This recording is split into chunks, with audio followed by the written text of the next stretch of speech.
have been working on being able to convert between different units, using their prefixes or using the ratios or whatever method you've got. So you should be able to convert a number of grams into a number of kilograms or a number of meters into a number of centimeters, so on and so forth. Right? We're just going to finish off with a couple of things. One is density. That's something that you'll come across a lot in your science work. And we're also going to talk about speed, because what we have there, we have combined units. So in this case, we've got the density of iron is 7.87 grams per cubic centimetres. All right? So that means if I have a cubic centimetre, now by the way, if you had to visualise a cubic centimetre, how big would it be? Pretty big. No. Small. Pretty big? Small? It would be about the size of one of these squares in a book, actually. So cubic centimetre, if you imagine like you have your fingers at a centimetre, like just something that basically is about the size of your fingers, right? One or two squares. Right? It's not very big. So 1 cubic centimetre is not a very big space. It's not a very, very big volume. So to fit 7.87 grams, now is that a lot? Do you think 7.87 grams of something? Not really. 7.87 grams of something might not be considered a lot, but if you consider all of that amount fitted into a cubic centimetre, then it's actually potentially quite a lot of stuff in a small space. If I took exactly the same number and said 7.87 grams per cubic metre, well, how big is a cubic metre? I think 1,000,000 times bigger. Or can we just visualise, what does a cubic metre look like?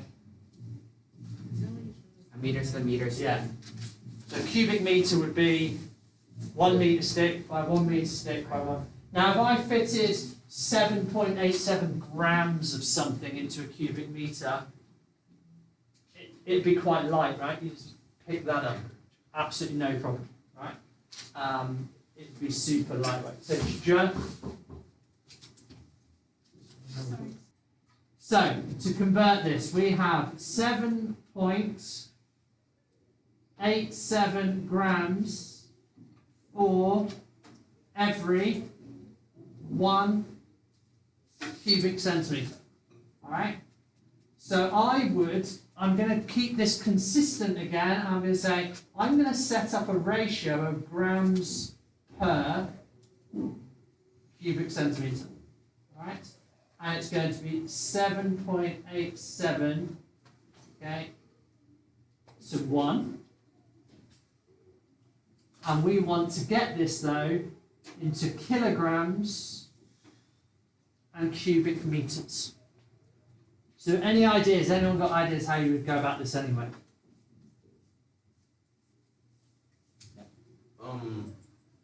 Because 1 centimeter cubed, because 1 meter cubed has 1,000,000 centimeters cubed, you could multiply the 7.87 grams and then work it out for kilograms.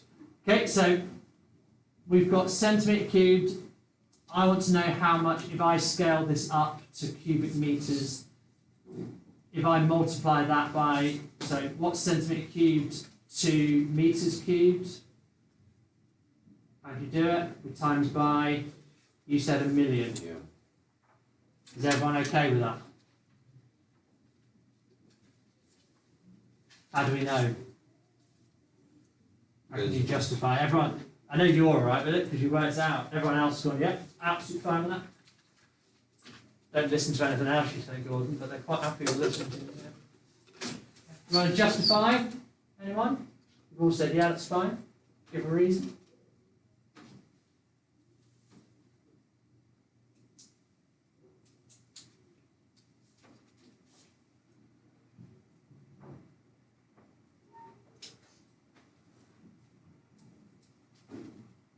No?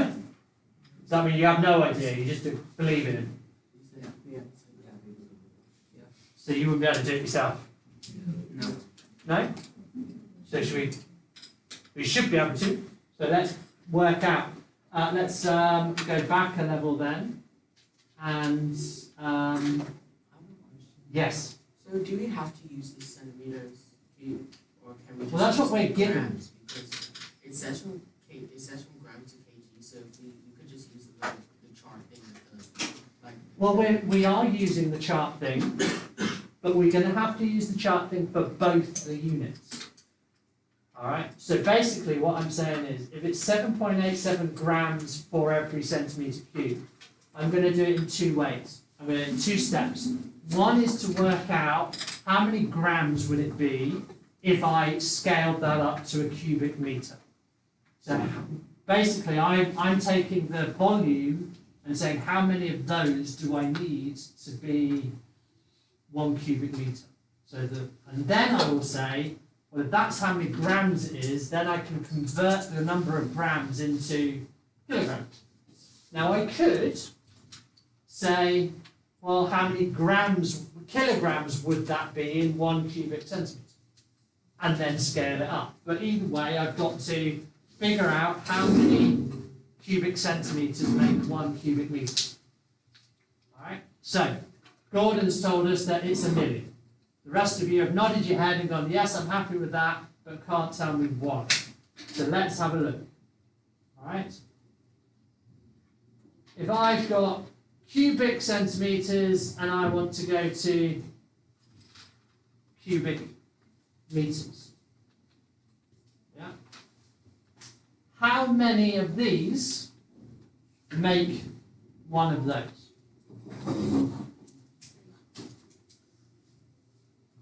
How do we do it? We're using stuff from previous lessons. 100 centimeters as well. Okay, so I know that centimetres to metres is times 100. Just keeping it real, remember centi is 10 to the minus 2 metres, right? So if I do that the other way around, metres is 10 to the power of 2 centimetres. And what's 10 to the power of 2? 100. Yeah? Are you happy keeping it along those sort of lines, yeah? So what did I say then? That's for length. That's the length conversion. But I want to use the stuff we did last lesson, which is volume. So if length, centimetres to metres times 100, what would the volume conversion be? 100. Yeah. Times 100 to the power of 3. And 100 to the power of 3 is 1 million. So that's why Gordon said, if I want to convert, if I want to know how many cubic centimetres make up a cubic metre, we multiply by 1 million. Right? So that's what he said there. Now, using our ratio method, if I've got that many in 1 cubic centimetre, but I'm going to go up to 1 million cubic centimetres, how many grams is that going to be? 7.87 million. So I've got to multiply this side by 1 million as well, using my ratio. So that would be 787 7.87 million. 7,870,000. So I'm still in grams and centimetre cubed. Alright? So I've got 7.87 million grams in 1 million centimetre cubed. Now though, I can do a conversion which is that, well, 1 million centimetre cubed is actually now 1 meter cubed. 1 metre cubed. So I've made that change. Alright? So I've now got still grams. So it's 7,870,000 grams, but in 1 meter cubed now. Can I now convert the grams to kilograms? How many grams are there in 1 kilogram? How many? 1,000, yeah. Kilo means 1,000. So if I divide this number by 1,000, okay, so grams divided by, there are 1,000 grams. So I can go divide by 1,000, gives me 7,870, just that. 1,000 is 3 zeros. Yeah. Now that would turn that into kilograms, and I've still got my 1 cubic meter. So my density of 7.87 grams per centimetre cubed can be written as 7,870 kilograms per cubic metre. Now, why does that help us visualise something? You think, is a cubic centimetre of iron particularly hard to pick up? 7.87 grams, right? But if I were to take a cubic metre of iron, how much is that going to weigh? To be honest, I don't think anybody can look for 7,870 kilograms, okay, per metre cube. So we're not picking that up, are we? Anyone know that in a different unit, like tons, for instance? metric tons. It'd be 7 point. Yeah, No, almost it'd be 8 tons for a almost cubic 1 ton. metre of iron, if it was just purely iron. So why do that conversion? Well, it does help us visualise more in a human sense of what it actually means, because 7.87 grams in a, you might go, oh, iron's quite light then, but suddenly if we get a bigger chunk of it, you're like, actually it's not too bad. Right, any questions on that process?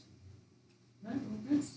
Let's, before I let you get on and do some more then, let's look at speed. Now, I let you into a little secret here. I quite often just skip speed, and it always comes back to haunt me, because I always imagine people just know all about speed because you all travel in cars and things like that, and it's amazing how often speed is not fully understood, or people can't do the calculation.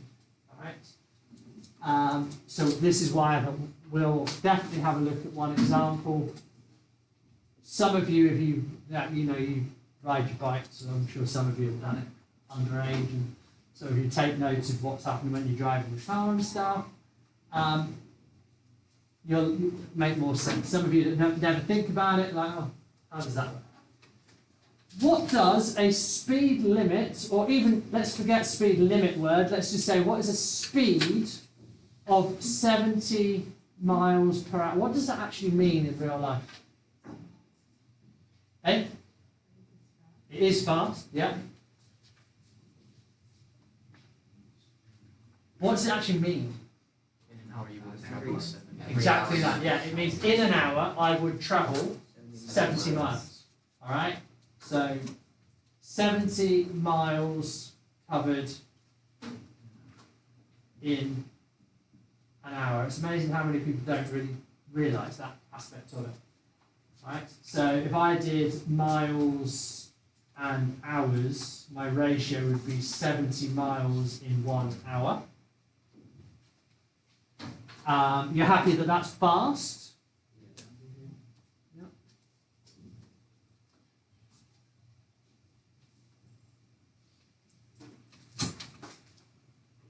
And then we've got another one where the speed limit is 110 kilometers per hour. Right. So the same idea, yeah? So I've got kilometers hour. It's 110 kilometers in 1 hour. And the question is, which one is faster? And we need the evidence of working out to get there. So what do we need to do?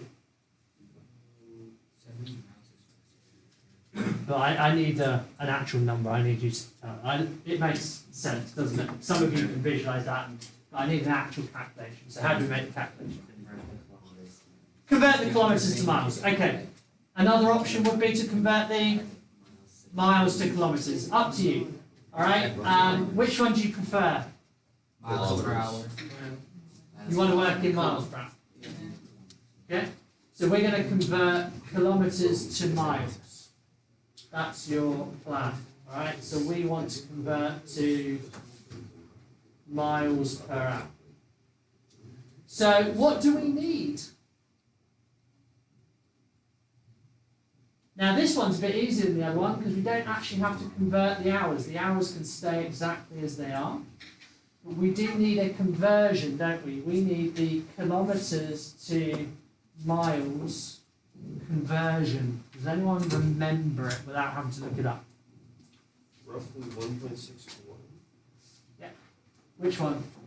1.6 kilometers to 1 mile. So I'll let you give you because it's example in the book. 1.609 is 1. Okay.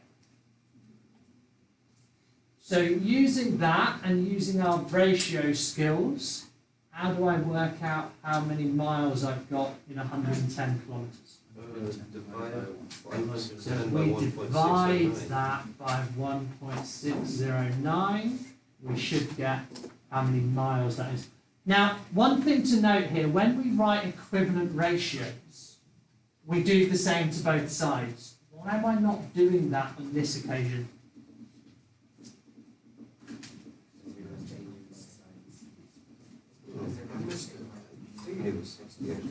Yeah, so what we're not doing is we're not writing an equivalent ratio in the same sense. We're actually just changing the units, and the units either are different. So I'm sticking with the same ratio, but I'm changing the units. So in this case, I'm not doing the same to both sides like we've done in the past. I'm just changing the same number into a different unit. So what is 110 divided by 1.60? How many? 68.365. 365. So should we go 68.4? Yeah. Okay, so 110 kilometers per hour is the same thing approximately as 68.4 miles per hour. I don't know why we tend to write. So, therefore, 110, so therefore my 3 dots, kilometers per hour compared to 70 miles per hour, which one is greater? So that one is greater. Okay. That's the speed limit is greater. Now, why is that useful?